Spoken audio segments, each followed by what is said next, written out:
நாள் ஆச்சுல வந்து கூட. முதல்ல நம்ம அது அவன்கிட்ட இருந்து எப்படி எடுக்கிறதுன்னு பார்க்கணும். அது அதுக்கு அவன் எப்பெல்லாம் வீட்டில் இருப்பான் எப்பப்பெல்லாம் வெளியில இருப்பான்றத நல்லா தெரிஞ்சுக்கணும். செம்ம ஐடியா மச்சான்.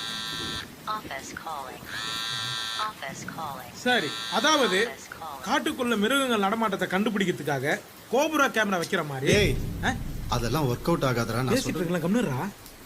அதே மாதிரி கேமரா எடுத்துன்னு போய் அவன் வீட்டு முன்னாடி வச்சா மச்சான் அது ஒர்க் அவுட் ஆகாது. உனக்கு ஒண்ணும் தெரியாது. கம்னல்றா. வெச்சதுக்கு அப்புறம் என்னடா தெரியாது எனக்கு? என்ன தெரியாது? இத்தனை வருஷம் நான் கோமால இருந்து என்னெல்லாம் மிஸ் பண்ணணும் அதெல்லாம் தெரிஞ்சுக்கணும்னு நினைச்சேன். உங்க தயவால எல்லாத்தையும் தெரிஞ்சுக்கிட்டேன். என்ன நீங்க எதுக்கு எடுத்தாலும் கேமரா, ஃபேஸ்புக், மெசேஜ்னு டெக்னாலஜினால எல்லாரும் கிட்ட வரதா நினைச்சுக்கிட்டு தூரம் தூரமா போயிட்டு இருக்கீங்க. யாரும் மூஞ்சிய பார்த்து பேசுறது இல்லையடா. உன் ஸ்கூல் ஃப்ரெண்டு பார்த்து 10 வருஷம் ஆகுதுன்னா எங்கன்னு கேட்டா ஏதோ ஒரு பார்க்ல இருக்கான்ற. மச்சான், நம்ம எல்லாம் ஸ்கூல் படிக்கும் போது காலைல 7 மணிக்கு கிரிக்கெட்னா 7 மணிக்கு கிரவுண்ட்ல இருப்போம்ல. 6:30 மணிக்கு போய் பிச் ரெடி பண்ணோம். இப்போ ரீச்டா மச்சான், வேற யாரையும் மச்சான், கேன்சலா மச்சான் வாட்ஸ்அப்லயே பேசிட்டு இருந்தா கிரவுண்ட்ல யாரையுமே காணுமேடா. ஏன்பா ஹேக்கரு, உனக்கு ஃபேஸ்புக்ல எத்தனை ஃப்ரெண்ட்ஸ்? 4000. உதவின்னு கேட்டு பாரு, ஒருத்த வந்து நிக்க மாட்டான். ஃபேஸ்புக்லயே இல்லாத அம்மாவுக்கு ஹாப்பி பர்த்டே அம்மான்னு ஃபேஸ்புக்ல மெசேஜ் போடுவீங்க. அவங்களுக்கு எப்படா தெரியும்? அப்ப யாருக்காக இதெல்லாம் பண்ணிட்டு இருக்கீங்க? ஏதோ ஒரு பொண்ணு யாருன்னே தெரியாது, அவ கூட மணிக்கணக்கா சாட் பண்ணிட்டு இருப்பா ஃபேஸ்புக்ல. ஆனா அவளை போய் நேர்ல பார்த்து பேசினா அல்ல உனக்கு. ஏன்? ஏன்னா அது ரியாலிட்டி.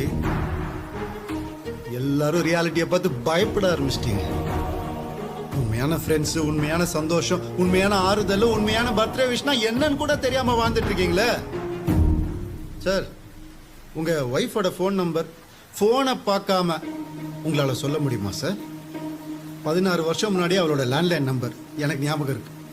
22582999. ஏன்? ஏன்னா அது எனக்கு இங்க இருக்குது.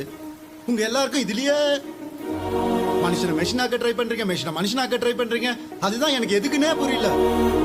மச்சான், உன் பையன் பேசல நீ எப்படி பேசுவான்? ஏன் பேசுவான்? அவன்கிட்ட பேசுறதுக்கு யாரும் இல்ல.